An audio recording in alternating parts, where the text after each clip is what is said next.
Hello, this is going to be my recording for the corporate partners presentation for DMLC.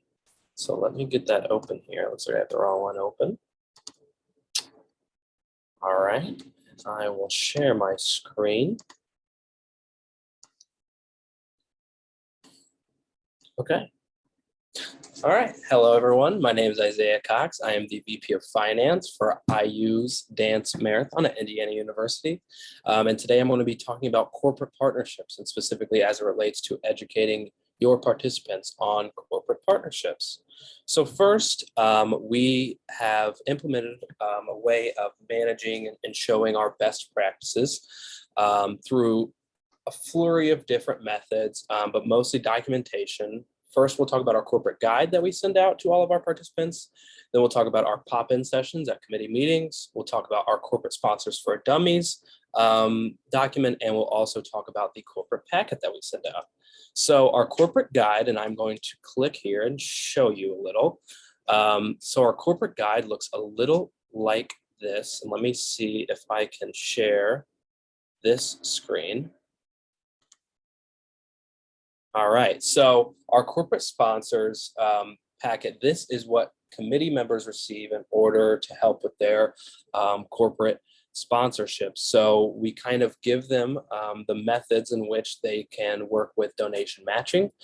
So a lot of companies have this as a possibility, and a lot of people don't know when they give a donation that their company will match it. So it's always something that we want participants to promote to their donors. So here we kind of walk you through how the process works and how to reach out if you have any questions.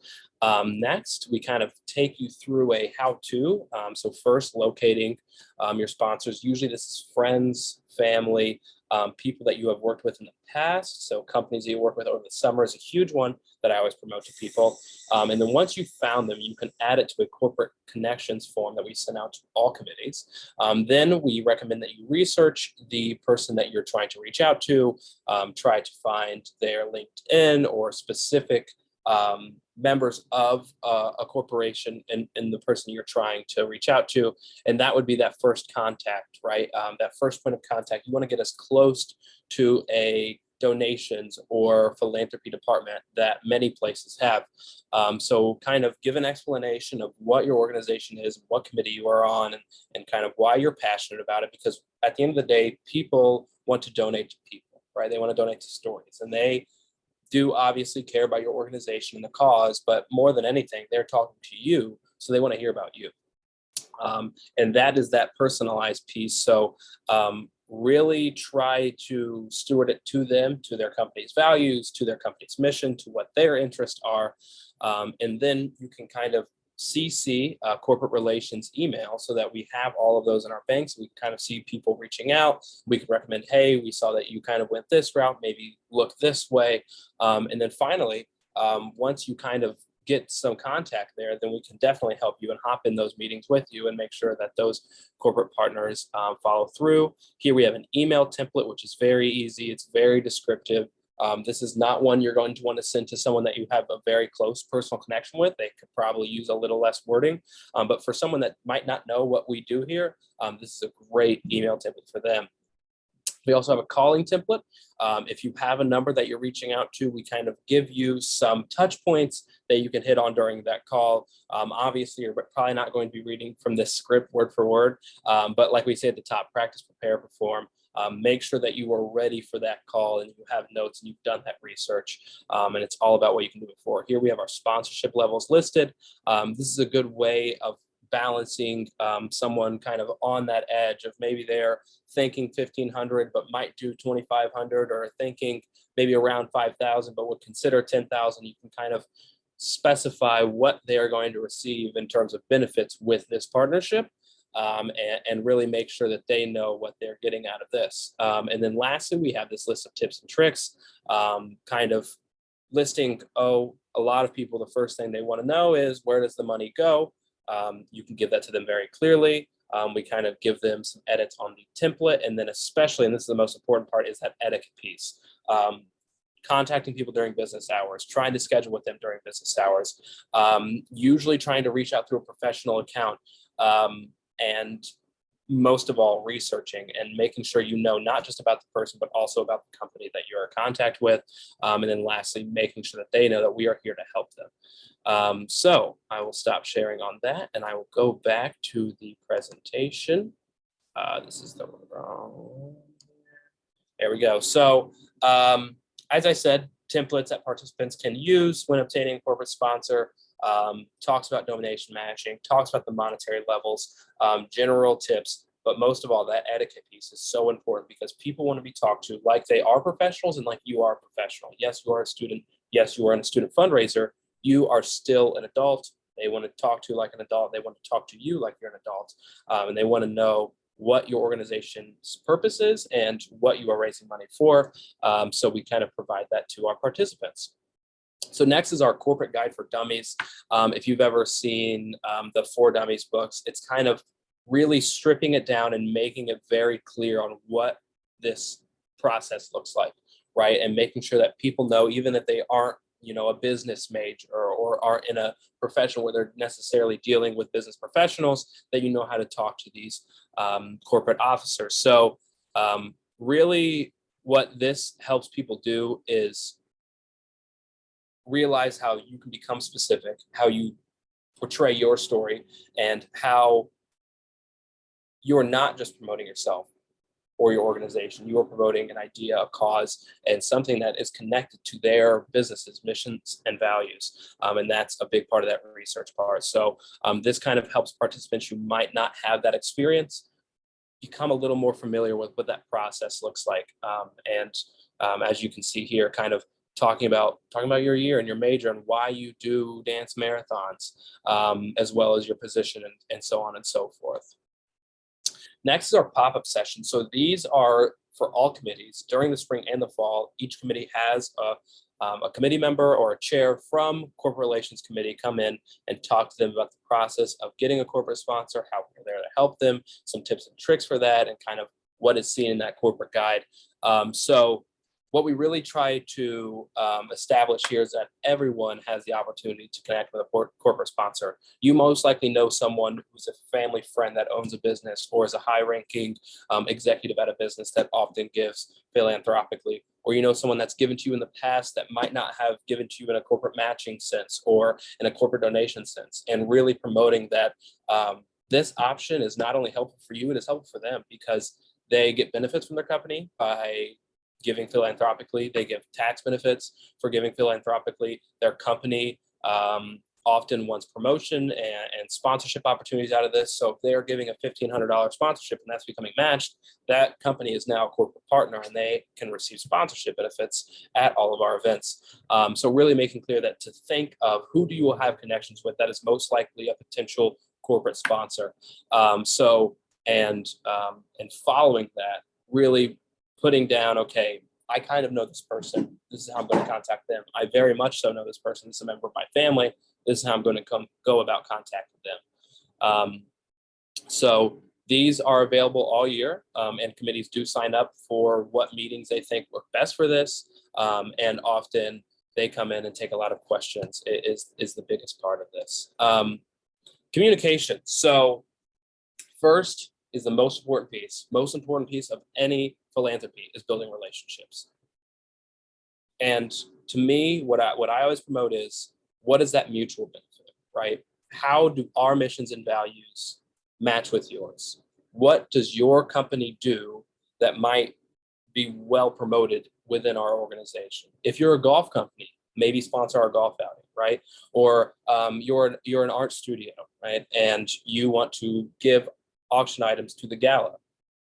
There you go. So many options here, right? But really building that relationship, because you're not just talking to this company, you're talking to a person and they're talking to you and they want to hear about you. They want to hear about your story. And you want to make sure you also know about them and how they connect to this and how they are important to this process, right? What do these companies care about and what does this person care about? Have they given in the past to similar charities? Have they given to charities that are maybe a hospital in their town, but not necessarily Riley Hospital or whatever your hospital is? Next is that pre-existing connections and building those relationships. If you know a family friend that works at this company and they say, hey, I can probably get you with our corporate partners person and they connect you, then have them come to that meeting and have them kind of be that liaison between you and the company's philanthropic representative. And this is something that is so important to especially people that aren't very used to this, going at the pace of your sponsor. If they are kind of slow in emails, if they take a couple days to respond, usually you want to make sure that you're getting back to them in adequate time. You're scheduling meetings that fit with their schedule. You are making yourself available to meet with them so that you know, hey, you are important to me. You are a sponsor, right? And you are a partner.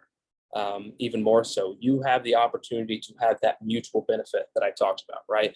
The initial ask, like I said, that pre-existing, here, let me take a pause for a second. I'm going to plug in my laptop. I'm so sorry.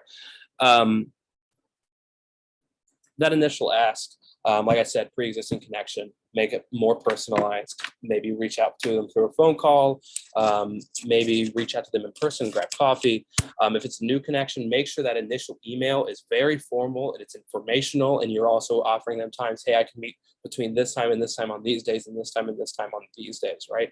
So that they are doing as least amount of work as possible. Being genuine goes a long, long way. Communicating in a very real and emotional and vulnerable manner in which you are telling them why this is important, why it's important to you that they are involved, why you think that their company is a perfect fit for a partnership, right? Because they care, because you care. They give because they see how hard you are working at this and how much you care about this. That's really how you get someone involved, not because of the cause or what sponsorship benefits there are. They care about you and your story, right? And lastly, giving your time, making sure that they know when you are ready. And after that time is given, sending the meeting invite and scheduling that, sending it to their Google Calendar, whatever that may be. Follow-up is extremely important. It comes afterwards, but making sure to say thank you. And what I like to do is usually at the end of a meeting, I say, okay, this was great. Thank you so much for meeting with me. How about we meet, what did your schedule look like in a couple weeks, right? So that way, hey, I'm going to see you soon again, and I'm going to have this and this for you. Listing those what's next action items is so important, not just for them, but for you, so you know what you need to get done before that next meeting comes. And if you get that second meeting, it is almost solidified that you're going to get a corporate sponsor. Make sure that you give new information as it comes along, right? Oh, we had someone actually sponsor this thing that we were going to have you sponsor, but we do have this other opportunity here. Or, hey, just got word, this is how many participants are going to be at this event. Just thought I'd let you know, just thought I'd reach out. And then specialize those perks. Make sure that they know what their benefits are, but cater it to them, right? If it's a company that likes to do give back events or likes to do volunteer events, then find some sort of give back or volunteer event that they can be a part of with your organization. Next, the corporate packet. This is the holy grail, if you will, of IUDM corporate sponsorships. This is what our corporate partners receive when they're in the early stages. So one, it gives you the rundown of what we are right there. If they don't know, they are kind of on the outskirts of whatever your organization is. They can read right here and know exactly what you do, exactly what your hospital is capable of, exactly why they should donate to this specific sector, including your legacies and why you do this. That is a huge part of it. That is that personalization piece. Highlighting how hard they work, highlighting what your event is at its core, and a picture like this goes a long, long way. If a corporate partner can see these pictures and go, wow, rare you see a lot of students in one place like that who are passionate about one thing. Everyone has the same thing on their shirt. They are all there for the same purpose and cause, right? And that shows the passion that your organization has.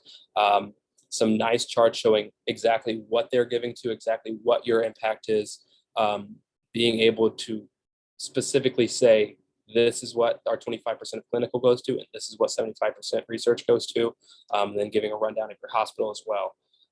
because it's not always going to be people that know what your organization is, or even know what your hospital is, or even are in the same state, right? The possibilities are endless. You could be dealing with national corporations. In the presentation, it talks about being specific to you. This is a newer addition in terms of what we show, but here we show we have donations from 50 states, 17 countries, all the high schools that are involved, all the campus participants, online donations, and our total raised all time.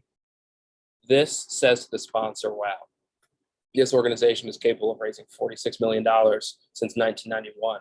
This is a legitimate cause that I am getting involved with, right? And it legitimizes your organization to have even just a packet like this. Again, the sponsorship levels that you've seen before, so they can kind of say, oh, you know, naming rights at a marathon aren't that important to us, but I would like my company link on the website. I would like a theme hour, so on and so forth. And they can kind of specify what they want. Here are just some examples of what they could sponsor at your marathon, and just giving them ideas of, oh, well, at our hospital, right? Or we're a company where the bell is something that we utilize in our day-to-day work, or we want a direct impact on the kids, so maybe we sponsor the Riley area, right? And here's some more things on that. We also have a list of our events, and this has been super helpful with people saying, hey, you know, when is this Ryan and Ashley week, or when is this For the Kicks event? I think that's something I want to get involved in, or the 5K. Here we have a list of our larger events where we have a lot more corporate sponsors. I think this year for golf outing, we have about 20 bay sponsors for each bay at Topgolf. So that's just an example of the capabilities we have. And then some smaller events that they could be a partner with.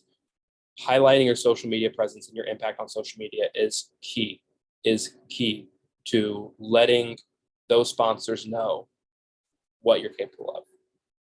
To you, 7,000 Instagram followers is a good organization. To these companies who probably only have a couple hundred followers if they're local, or a couple thousand followers if they're regional, right? And knowing that there are 7,000 passionate college students following this page, that eyes are on this page, goes a long, long way.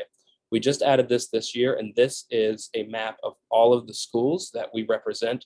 Dance marathons have an extremely rare opportunity, and that is, it is an organization that is non-specific to any school. It is non-specific to any major. It is non-specific to if you're involved in other organizations. Most anyone can do and will do dance marathons. And highlighting that is super important, because it's rare that you were able to reach this diverse of majors in one organization. We also have a list of all the other student orgs that people are involved in, and what kind of area of our Be Involved sector of IU looks like. And then we have testimonials at the end. This is a good way to show your partners, hey, we have credible donors from the past that have had great experiences with us, and we want to have that experience with you. So we'll go back to the presentation here. So conveying that impact is a huge part of it. Visualizing that impact, as you see here, very key.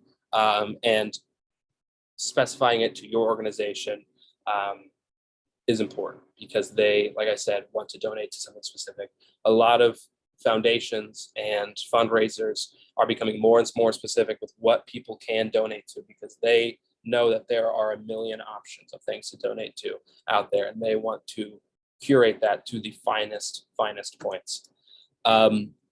Partnership levels is important in order to really clarify. There are different levels to give to. There are different benefits with each level.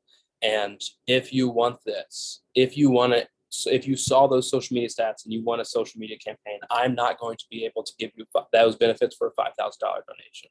So it keeps you honest, because you can point back to it and say, hey, I know you really wanted to do this, but at your partnership level, I'm not capable of doing that, because that would be unfair to $10,000 or $20,000 or $25,000 donors. Marathon exposure is great for people that want to get involved with the dance marathon event.